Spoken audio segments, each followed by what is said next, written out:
কর বাড়ানোর ক্ষেত্রে সরকারকে স্মরণ রাখতে হবে সাধারণ মানুষের জীবনযাত্রার মান যাতে নেমে না যায় ও তাদের ভোগান্তি যাতে না বাড়ে।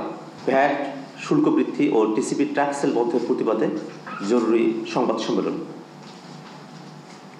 সম্প্রতি সরকার রাজস্ব আয় বৃদ্ধির লক্ষ্যে শতাধিক পণ্য ও সেবার উপর মূল্য সংযোজন কর, ভ্যাট ও সম্পূরক শুল্ক বাড়ানোর জন্য 2টো অধ্যাদেশ জারি করেছে। এরপরে মূল্যস্ফীতি ও ব্যবসায়িক খরচ বাড়বে, যা সাধারণ মানুষের জীবনমানের উপর নেতিবাচক প্রভাব ফেলবে। সরকার তার রাজস্ব আয় বৃদ্ধির জন্য করের আওতা বাড়াবে, এটি একটি স্বাভাবিক প্রক্রিয়া।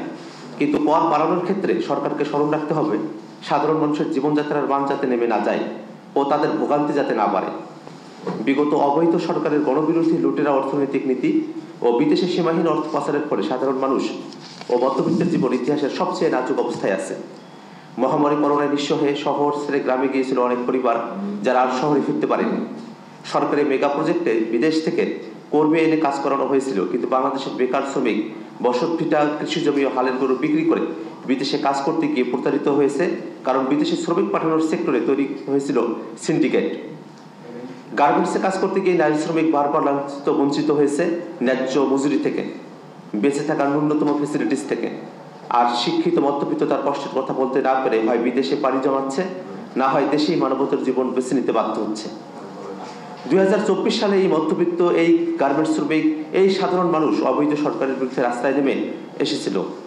তাদের প্রত্যাশা ছিল ফ্যাসিস্ট সরকারের পতনের পরে ন্যূনতম জীবনযাপনের উপকরণগুলো তাদের জন্য সহজলভ্য হবে, ভেঙে যাবে লুটেরার সিন্ডিকেট, বৃদ্ধি পাবে তাদের ক্রয় ক্ষমতা, ফিরে পাবে তাদের আত্মমর্যাদা।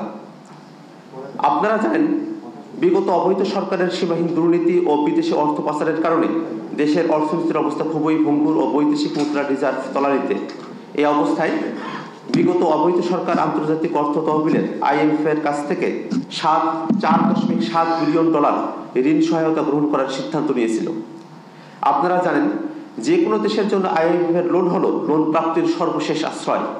এই কঠিন ঋণের শর্ত হিসেবে কয়েকটি ধাপে ভ্যাট বাড়ানোর সিদ্ধান্তের অংশ হিসেবে অন্তর্বর্তীকালীন সরকার সম্প্রতি এই অধ্যাদেশগুলো জারি করেছে। কিন্তু গণঅভ্যুত্থানের মাধ্যমে সৃষ্ট সরকারের কাছে আমাদের প্রশ্ন, অবৈধ সরকারের ঋণের এই শর্ত বর্তমান সরকার পুনর্বিবেচনার জন্য IMF-কে আহ্বান জানিয়েছে কি, তা আমাদের কাছে স্পষ্ট নয়। গণঅভ্যুত্থানের মাধ্যমে সৃষ্ট সরকার একটি অবৈধ সরকারের চুক্তির ধারাবাহিকতা বজায় রেখে জনগণের দুর্ভোগ বাড়াতে পারে না। পাশাপাশি আপনারা অবগত আছেন, বাণিজ্য মন্ত্রণালয়ের অধীনে যে প্রতিষ্ঠান TCB, trading corporation of Bangladesh, তারা গরিব জনগণ যাতে ভর্তুকি মূল্যে নিত্য প্রয়োজনীয় উপকরণ কিনতে পারে তার জন্য ট্রাকে করে বিক্রয় করে। এটি একটি অবমাননাকর প্রক্রিয়া। আমরা দেখেছি এই দেশের নাগরিক কিভাবে ট্রাকের পিছনে 5 টাকা 10 টাকা কমে চাল, ডাল, তেল, চিনি কেনার জন্য ঘন্টার পর ঘন্টা লাইনে দাঁড়িয়ে থাকে। এই ধরনের প্রান্তিক মানুষদের রাষ্ট্রের কাছ থেকে ন্যূনতম যে অধিকার, তাও ট্যাক্সেল বন্ধ করার ঘোষণার মাধ্যমে কেড়ে নেওয়া হয়েছে। আমরা কল্পনা করতে পারি না জনগণের প্রতি কতটা দায়হীন অনুভব করলে সরকার এমন সিদ্ধান্ত নিতে পারে।